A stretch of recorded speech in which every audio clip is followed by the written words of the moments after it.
नमस्कार दोस्तों। 9 मार्च को सुबह 11 बजे के समय रविवार होने के कारण पुणे सातारा महामार्ग पर भारी मात्रा में ट्रैफिक जाम हुई थी। छुट्टी का दिन होने के कारण होटलों में काफ़ी भीड़ थी। इसी दौरान नीरा नदी के किनारे एक ग्राहक को एक बोरे में बंधा हुआ कुछ नजर आया। उसमें एक शव तैरता हुआ दिखाई दिया, लेकिन वह शव पुरुष का है या महिला का, यह समझना मुश्किल था। उस शव से बहुत ज़्यादा बदबू आ रही थी। स्थानीय लोगों ने राजगढ़ पुलिस स्टेशन से संपर्क कर इस बारे में जानकारी दी। पुलिस मौके पर पहुंचते ही बोरा खोला और शव को बाहर निकाला। शव सड़ चुका था और उससे तेज दुर्गंध आ रही थी। पुलिस ने आगे की जांच के लिए शव को अपने कब्जे में ले लिया। वरिष्ठ अधिकारियों ने आदेश दिया कि पुलिस स्टेशन की सीमा में कोई व्यक्ति लापता है क्या, इसकी जांच की जाए। पंचनामा करते समय पुलिस ने मृत शरीर के कपड़ों की जांच की तो उनका ध्यान एक टेलर टैग पर गया। टैग पर कृष्णा टेलर उस्मानाबाद लिखा हुआ था। साथ ही मृत व्यक्ति के हाथ पर ओम नाम का टैटू गुदा हुआ था। ये दोनों चीज़ें पुलिस के लिए अहम सुराग साबित हुई। वरिष्ठों के आदेश से तुरंत एक टीम उस्मानाबाद भेजी गई। पुलिस ने कृष्णा टेलर से पूछताछ की और पता लगाया कि वह शर्ट किसने सिलवाई थी। जांच में पता चला कि वह शर्ट सिद्धेश्वर विसे नामक व्यक्ति ने सिलवाई थी। आगे जांच करने पर पता चला कि वह पुणे के हड़पसर इलाके में रहता है और पानी के टैंकर पर ड्राइवर के रूप में काम करता है।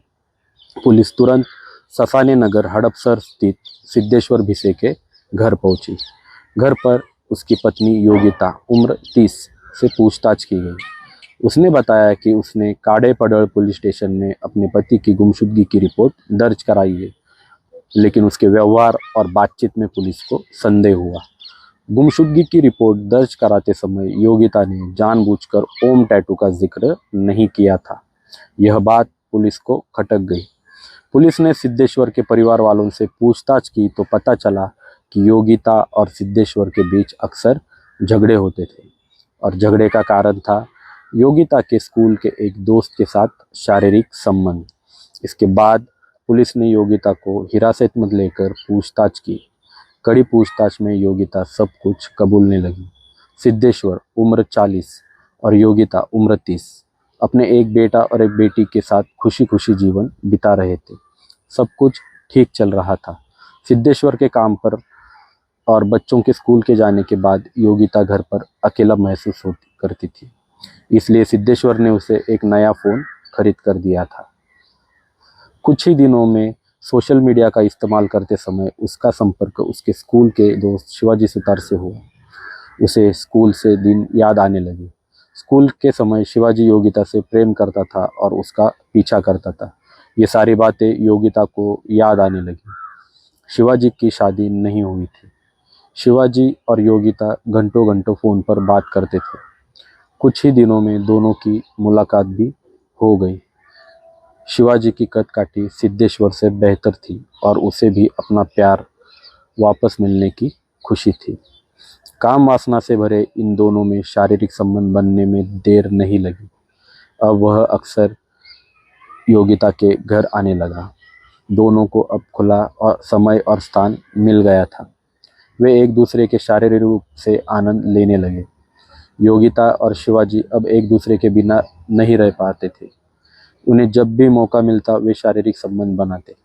शिवाजी को भी योगिता के बिना कुछ अच्छा नहीं लगता था।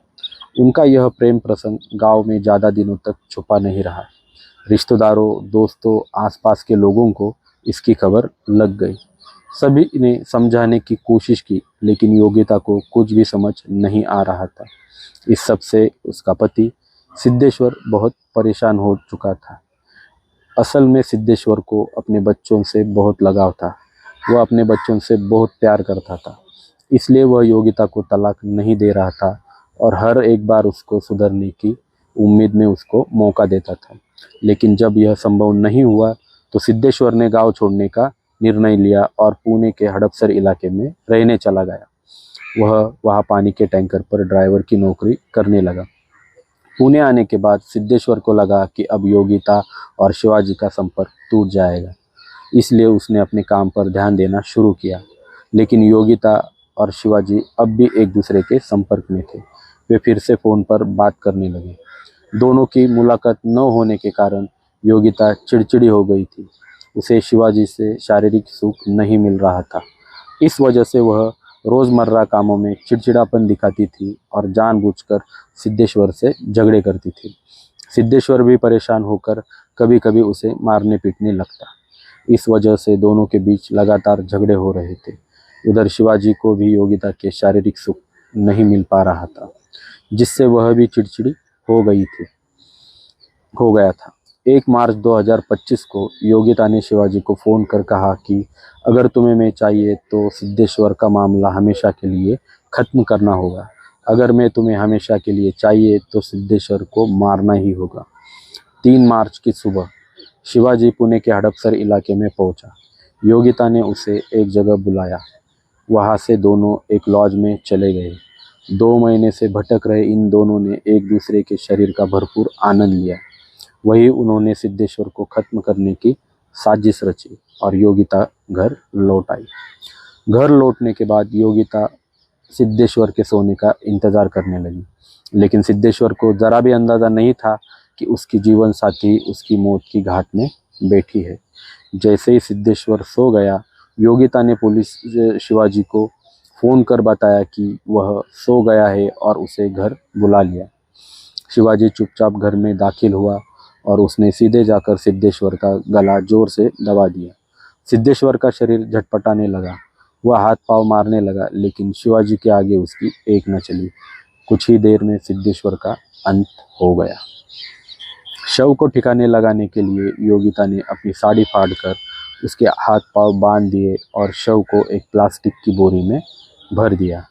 रात के अंधेरे में दोनों ने शव को शिवाजी की बाइक पर रखकर कातरज घाट से होते हुए नीरा नदी के पुल पर पहुंचते ही बोरी को नदी में फेंक दिया। करीब रात 2:30 बजे वे वापस घर लौट आए। उन्हें लग रहा था कि अब रास्ते का कांटा हट गया है और उन्होंने कोई सबूत पीछे नहीं छोड़ा है, लेकिन किसी हत्या की गूंज दबकर नहीं रह सकती। मित्रों, योगिता ने अपने पति को मारकर आखिर क्या हासिल किया? आप चाहे कितने ही चालाक क्यों ना हो, पुलिस की नज़रों से और भगवान की नज़रों से नहीं बच सकते। यही सच है दोस्तों। महाभारत में क्या सही और क्या गलत है, यह बताने के लिए अर्जुन के पास श्री कृष्ण थे। उसी तरह आपके जीवन में भी एक श्री कृष्ण होना बहुत ज़रूरी है।